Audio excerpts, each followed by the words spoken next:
All right, everyone, get ready because we are headed to Oz for today's deep dive. But not the Oz you think you know. We're going way past the yellow brick road and really getting into Gregory Maguire's Wicked. We're going to uncover its kind of shocking socio-political layers. You might be thinking, wait, hold on, isn't this just like witches and flying monkeys and stuff? Oh, get ready to have your mind blown wide open because this book tackles some really heavy, real-world issues like racism, sexism, even straight-up authoritarianism, Yeah. all through this fantasy world. What really gets me about Wicked is that it doesn't just rehash the old story, it flips the script completely. It makes us ask who is really good and who's evil. And those lines get blurry really fast. Okay, so let's jump right into this source material. One thing that really sticks out is how the animals are treated in Oz. They're not just, dumb animals. They're smart, they can talk, they can reason, but they're systematically stripped of their rights. I mean, it's hard not to see that as a direct allegory for oppression in the real world. What do you think about that? It's such a smart way for Maguire to explore the dynamics of power and prejudice. The way the animals are treated in Oz really mirrors the struggles of marginalized groups all throughout history and even today. Think about the systematic disenfranchisement of Black people during segregation, the horrors of apartheid in South Africa, even the silencing of people who disagree with the government and authoritarian regimes. It's all about taking away people's power and their voice, and that's exactly what happens to the animals in Wicked. And there's this really chilling part of the book where the animals slowly start losing their ability to speak. They literally become voiceless. It's like Maguire is showing us how prejudice can get so baked into a society that it becomes the law. It's in the propaganda. It becomes what everyone just accepts as normal. Exactly. It's not just about open and obvious discrimination. It's about the sneaky ways that prejudice gets woven into the fabric of a society, how it becomes normal, how even the people who are oppressed start to believe it themselves.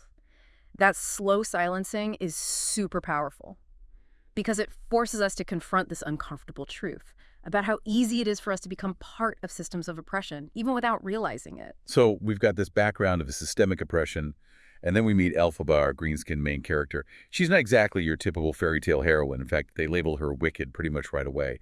But when you look at what she actually does, she's the one who's fighting for justice, for the animals, for anyone who can't speak for themselves. It's almost like she's a rebel, like she's going up against the entire system. And that's what makes Elphaba such a fascinating character and someone we can relate to. She's not perfect. She makes mistakes. She can be impulsive and driven by anger, but her heart's in the right place. She sees the injustice all around her and she won't stay quiet about it. Her struggles, her isolation, the fact that she's willing to fight for what she believes in, even though it makes her an outcast, it all reflects the challenges that real activists face in our world. Yeah, she's definitely not fitting into anyone's mold. And that seems to be a big reason why they call her wicked in the first place. It makes you think about all the powerful women throughout history who were demonized and shut out just because they were different, because they challenged the way things were, because they wouldn't conform. Totally. Elphaba's wickedness is mostly a reflection of the fears and insecurities of the people in power. They can't control her. They can't silence her. So they label her as dangerous, as a threat to society. It's a classic tactic. It's used to discredit anyone who dares to question authority or challenge the established order. Now let's turn our attention to Oz itself. From the outside, it's all emerald green and sparkly and beautiful, but our source material hints at something much darker underneath. The wizard's rule. How he uses fear and propaganda to stay in control. It's giving me some serious authoritarian vibes. You're totally right. Maguire is really clever in how he uses the setting of Oz. It's a way to critique the allure of authoritarianism. The wizard, with all his smoke and mirrors, his big pronouncements, his carefully crafted public image, he's like the embodiment of a leader who thrives on spectacle and manipulation. It's like the Emerald City itself is this symbol of fake prosperity. This shiny facade that hides the corruption and oppression happening at the heart of the regime. That's a really insightful point. Think about how many real-world governments have used similar tactics throughout history. They project this image of strength and success, but behind closed doors, they're silencing dissent and perpetuating injustice. It reminds us that we can't always trust what we see on the surface. We need to dig deeper, question the stories we're being told, and be wary of leaders who use fear and division to stay in power. And speaking of stories, this brings us to another big element in Wicked, propaganda. It's not just about brute force. It's about controlling the information, shaping the narrative, manipulating how the public sees things. And McGuire really highlights this through Madame Morrible, right? Absolutely. Madame Morrible is like the mastermind behind the Wizard's propaganda machine. She controls education, she messes with the media, she spins events to make them fit the regime's agenda. She's the puppet master working behind the scenes, making sure that the Wizard's version of reality is the one that everyone believes. And it's not just the animals or the people who are obviously different. Madame Morrible is really good at turning public opinion against Elphaba. She even gets Glinda to turn on her sometimes. Which is kind of wild because Glinda, on the surface, she seems like the perfect example of what the wizard wants. Popular, pretty. She's got that whole good witch thing going on. But even she falls for the propaganda So, yeah. and struggles to see the truth about Elphaba and the wizard. Glinda's story really shows how tempting it is to just go along with everyone else, and how easily we can start to believe the stories that powerful people tell us. She represents those who benefit from the system, even if they don't realize how messed up it really is. And it's not until she really connects with Elphaba that she starts to question those stories and see the cracks in the wizard's facade. There's a scene in the book where Glinda actually sees the wizard being cruel and manipulative, and it totally changes her. It's like a light bulb goes off. And she realizes that being good isn't about blindly following the rules. It's about doing what's right, even if it means going against the grain.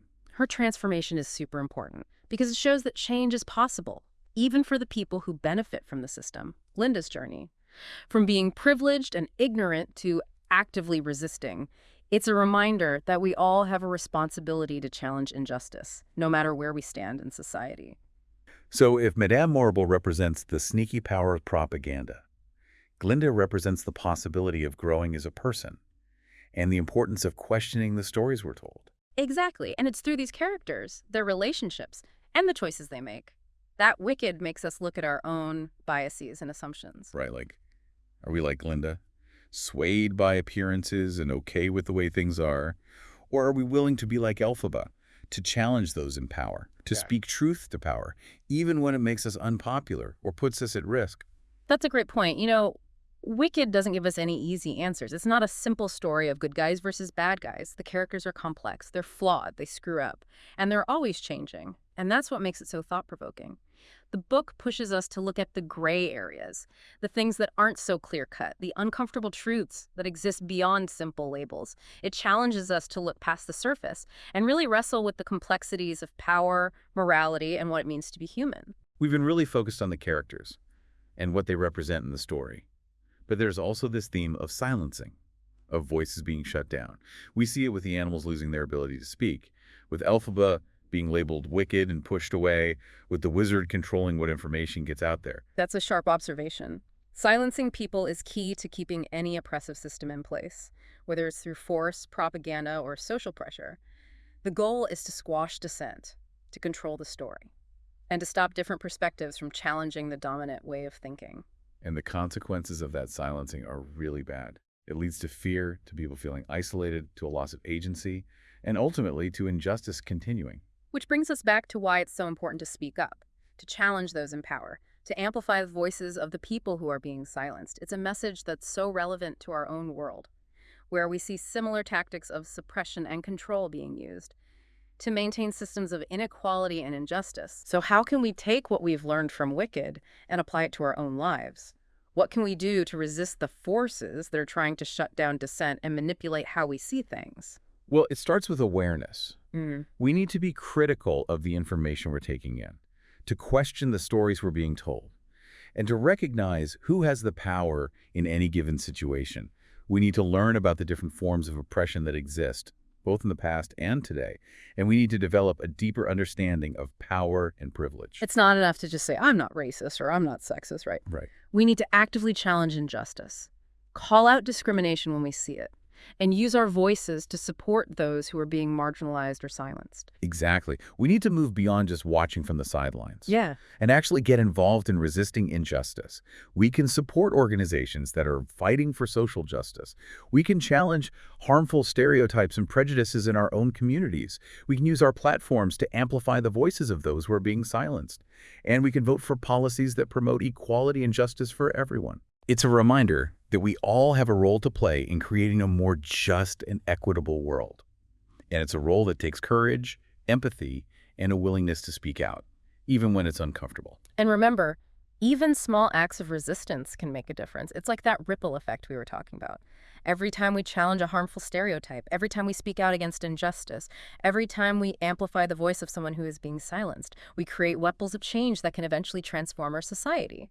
So as we continue exploring Wicked, let's keep these lessons in mind. Let's look beyond the surface, question the narratives, and use our voices to challenge injustice, both in the world of Oz and in our own world. We've been talking a lot about the bad stuff in Oz, the oppression, the propaganda, the silencing. But one of the things that I really love about Wicked is that it also shows us moments of hope, of resistance, of the possibility for things to change. For sure. And one of those hopeful moments comes from a surprising place, the Emerald City. While it starts out representing the illusion of the wizard's power, it also becomes a space where people can push back and fight for a more just world. You know, when you think about it, the Emerald City is this mix of all these different species and personalities. Witches, animals, munchkins, everyone's trying to live together, even with all the oppression going on. And it's in that diverse environment that Elphaba's message of defiance starts to resonate. It's where she finds allies, like Fiyero and Bach, people who are willing to question the wizard and stand up for what they believe in. There's a great scene where Elphaba uses her magic to create this spectacle in the Emerald City. It's like a literal display of going against the wizard. And it's a turning point for a lot of the people who live there. They start to see the cracks in the wizard's facade, and they start to question the stories they've been told. That moment is so important. It shows the power of people coming together to demand change and the potential for everyday people to challenge oppressive systems. It's a reminder that change doesn't happen overnight, but by constantly resisting, by working together, we can dismantle injustice. It's like those ripples we were talking about. They start to spread out, creating a wave that can eventually overturn even the most powerful systems. And we have to remember that those ripples often start with the individuals being brave, like Elphaba speaking out against the wizard, or Glinda finally breaking free from her privileged position. So if Wicked is a warning about how seductive power can be and how dangerous it is to just conform, it's also a story about the strength of the human spirit. Yeah. And how powerful resistance can be. It reminds us that we all have the ability to make a difference, to stand up to injustice, and to fight for a better world, whether it's through big acts of defiance or small everyday acts of resistance. We can all help create a world that is more just, more compassionate, and more inclusive. And on that note, we've come to the end of our deep dive into Wicked. I hope you've enjoyed this journey beyond the yellow brick road, and that you're leaving with a new understanding of this story and how it connects to our own world. Remember, the next time you find yourself in Oz, whether it's on stage, in a movie, or reading the book, look deeper, question the stories you're told, and have the courage to stand up for what you believe in. Thanks for joining us on this deep dive. Until next time, keep questioning, keep exploring, and keep those ripples of change spreading ably.